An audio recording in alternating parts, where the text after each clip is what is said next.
All right, we're here at Muskywhips, here with Kent Bazemore, teammate of mine. Yeah. Say what's up. Good. Here with his Porsche 911 Turbo S. About to go for a ride.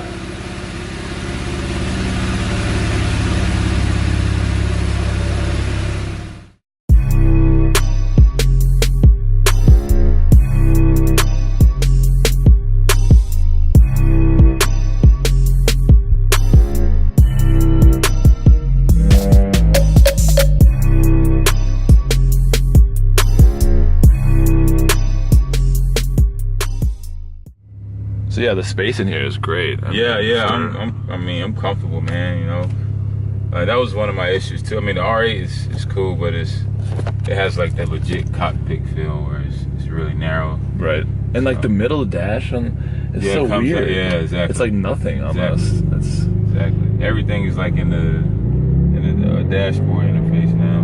Right. This car still, it's like kind of old school. I mean, you compare it to a lot of other Porsches. Like, I mean, obviously it looks, a lot more modern, but it's the same, like plain buttons and, nothing special. Not a lot of, this is touchscreen, but other than that, it's just. Do you like having that touchscreen? Yeah. I always feel like it'd be nice to have a touchscreen. Yeah. It's nice, man. And as like and I know you mentioned it too before, but to have this kind of performance with also being comfortable, like when you compare it to like correct me if I'm wrong, but like a GT3 RS or something where it's going to be so tightly tuned. Yeah, right? yeah. I feel like this is more practical in a sense. Yeah, this is more everyday. Obviously, you still get the same, speed and performance, but maybe even more as a GT3. But those engines are naturally aspirated. They sound great, and like you said, it's a track car, so it's gonna be super tight, super rigid. Right. But a lot of people love them. I haven't driven one yet, but I think I'm gonna get out this summer and drive one. Go to Porsche like that. Yeah, we should. That'd be fun, man. Yeah, I want to take this down there too. Yeah. Spin out a little bit, see what's going on. But nah, this car is phenomenal, man. Every time I get out of it, I'm just like ear to ear. Awesome. What have you done performance-wise to it? So I all new intake, all new exhaust, so it can breathe better. Things with cars, especially turbos, you want them to breathe, and the more cool air you get, the bigger punch you get, more horses, more power. So I did a lot of intake, exhaust, stage 1 giac tuning. I may do the turbo swaps here in a couple weeks. So once I do that, I gotta get you back in here. Yeah, I'm not I just love torque and acceleration and all those good things that come with having a very powerful car. I'm probably hovering 720, somewhere between 720 and 730 horsepower. Wow. So, and then what about car torque? This small, yeah. And the V6 turbo is. Yeah. I mean, it's amazing the car this small, the engine this small can just put out this kind of power, but it's insane, man. The sound to me is. Yeah. They fine-tune these things to the T. When we go through the tunnel up here, I put the windows down. Crank it up. She's pretty warm now.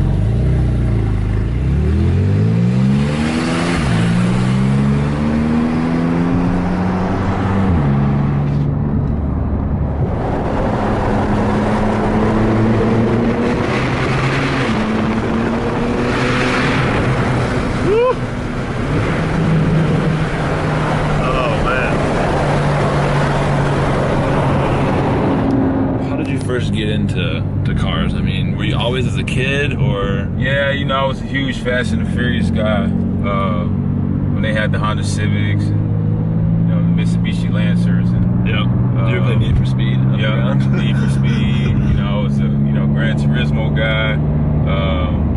There was another video game. I forget. It was Japanese, but obviously they had the Nissan Skyline on there. Oh, you talking about the ones that you could do at the arcades? Did you ever do those? No, so this one like you would drive, but you had to press. It was for PlayStation. You would press R1, and you would flash your lights of the car. So we'll be driving like this on the interstate, like on the Midnight Club. No, Midnight Club. Midnight Club was cool because that was the first game where you could like actually customize your car. And I was a huge black on black now. Everything I did was black on black. Yeah.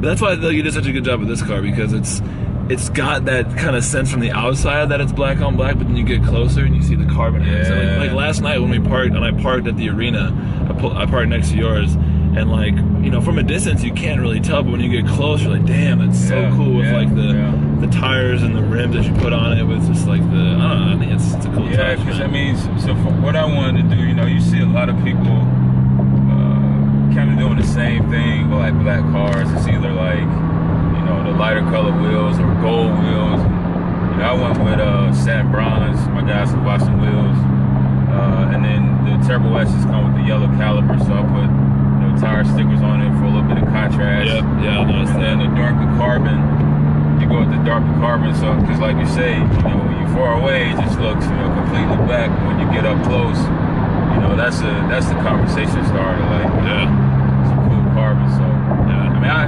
this is like, you know, dressing up a car is like kind of like the biggest thing. Like once I get it, you know, I'm looking at all these options, and obviously having people that are the kind of professionals in the field helps out a lot too. Yeah. So I mean, I just like subtlety. You know, it's a cool car to look at anyways. I don't want to be riding around with like red rims and stuff. Right. So it's understated type. Yeah, exactly. Yeah, and it all started from the Midnight Club days. Right, Midnight Club, man.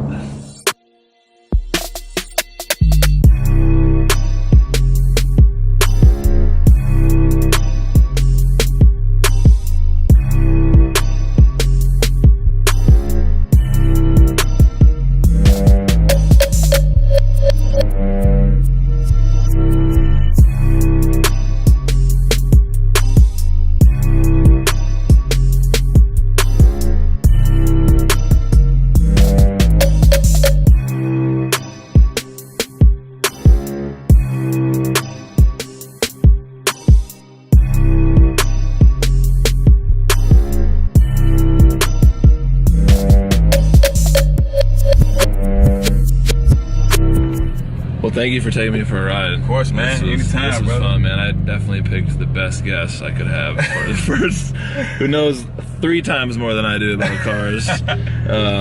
So that was fun to hear you know, talk about the details, and we'll get ready to get some cool shots out here. Yeah, man. Yeah. Yes, appreciate you, man. Yeah, brother. Yes, sir, man. We gotta get the R7 out too, though.